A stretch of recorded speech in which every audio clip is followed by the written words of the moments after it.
මේක හුළඟක් නෙවෙයි මේ පොළොවේ හද ගැස්ම. අයිබුවන්.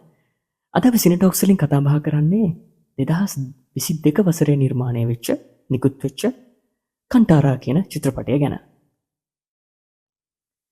අපි අද කතා කරන්නේ ලෝක සිනමා සිටියමේ ඉන්දියාවේ දකුණු පළාතේ සංස්කෘතියට අලුත් ඉඩක් හදලා දීපු රිෂාබ් ෂෙට්ටි කියන මාර දක්ෂ අධ්‍යක්ෂවරයෙක් හදලා අධ්‍යක්ෂණය කළා රඟපාපු කතාන්තරය කන්ටාරා චිත්‍රපටය ගැන. මේක ආපු වෙලාවේ KGF ෆිල්ම් එකටත් වඩා කතා බහට ලක් වුණ ෆිල්ම් එකක් වුණා. ඒ ඇයි? මොකද මේකේ තියෙනවා පොළවේ සුවඳ, මිනිසුන්ගේ රළු ජීවිතය සහ දෙවියන්ගේ බලය එකට කැටිවුණු අමුතුම හැඟීමක්. මේක සරලවම රයිගි ටිකට් චිත්‍රපටය කියන්න බෑ. මේක පුරාණ විශ්වාස, ඉඩම් අයිතිය සහ නූතනත්වය අතර තිබෙන බිහිසුණු ගැටුම අපේ ඇස් ඉදිරිපිටට ගේන්න මාරම අත්දැකීමක්, එක්ස්පීරියන්ස් එකක් කියලා තමයි කියන්න වෙන්නේ. කතාව ආරම්භ වෙන්නේ 1847 වගේ ඈත කාලෙක. එතකොට හිටිය රජ කෙනෙක්ට තියෙනවා ලොකුම ගැටලුවක්. ඒක තමයි මනසේ සාමය නැති එක. මේක හොයාගෙන යනකොට ඔහුට හම්බ වෙනවා ගමේ මිනිස්සු වඳින දෛවා කියන බලවත් ආත්මයක්. මේ ආත්මය පංජූලි කියනවා රජතුමාට නිදහස දෙන්න නම් එයා තමන්ගේ සියලු වටිනා ඉඩම් වනාන්තරයේ මිනිස්සුන්ට ලියා දෙන්න ඕනි කියලා. රජ මේකට පොරොන්දු වෙනවා. මේකේ ප්‍රධාන චරිතය ඒ තමයි ශිවා, රිෂාබ් ෂෙට්ටි. ශිවා කියන්නේ හරිම රළු, හැඟීම් පාලනය කරගන්න බැරි, වනාන්තරයට ආදරය කරන, දෛව නැටුම් කරන පවුලකින් ආපු කෙනෙක්. එයා හැමතිස්සෙම ඉන්නේ උද්වේගකර බවක්, එහෙම නැත්නම් ෆ්‍රැන්සි එකක් එක්කයි. මේකේ ප්‍රධාන ගැටුම ගැන කිව්වොත් මේ කතාවේ ගැටුම චරිත දෙකක් වටා කැරකෙනවා. එකක් තමයි වනාන්තර නිලධාරී මුරලි.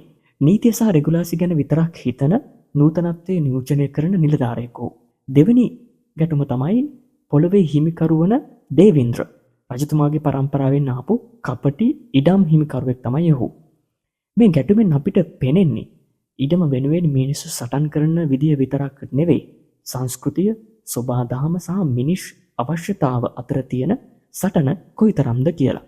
ශිවා මේ අතරමං වුණු ජීවිතයේ තමන්ගේ පියාගේ උරුමය වන දෛව නර්තනය භූතා කෝලා හරහා ආයෙත් හොයාගන්නවා.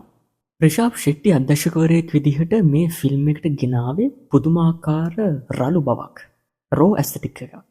මේක බොරුවට උපදැමු බොලිවුඩ් ෆිල්ම් එකක් නෙවෙයි. මේකේ වර්ණ සහ කැමරාව ගැන කතා කරොත් චිත්‍රපටයේ තියෙන්නේ තද පෘථිවි වර්ණ, එහෙම නැත්නම් earthy tones. රූගත කරලා තියෙන්නේ වනාන්තරයේ මැද්දේ.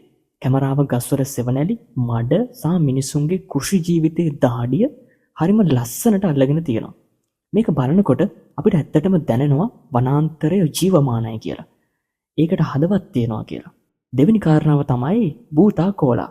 මේ චිත්‍රපටයේ බලවත්ම සංකේතය තමයි මේ දෛව නර්තනය, තුළු නාදු රිචුවල් ඩාන්ස්. මේක රිෂාබ් ෂෙට්ටි පාවිච්චි කරන්නේ හුදෙක්ම නර්තනයක් විදිහට නෙවෙයි. මේක ශිවාගේ චරිතයේ හැරවුම් ලක්ෂ්‍ය විදිහටයි.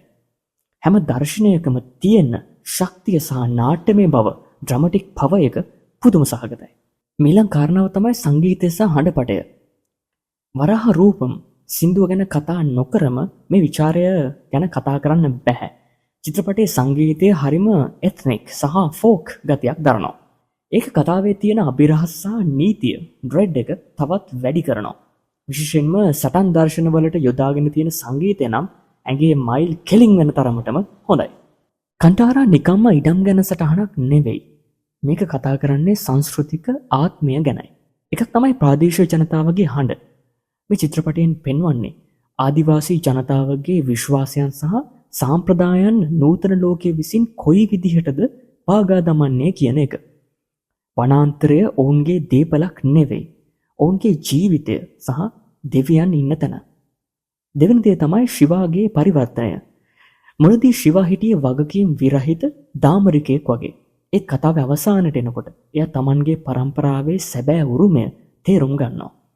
එයාගේ ශරීරය ඇතුළට දෛවය එන අවසාන මොහොත සිනමා ඉතිහාසයේම බලවත්ම ක්ලයිමැක්ස් එකක්ද කියලා හිතන්න පුළුවන්.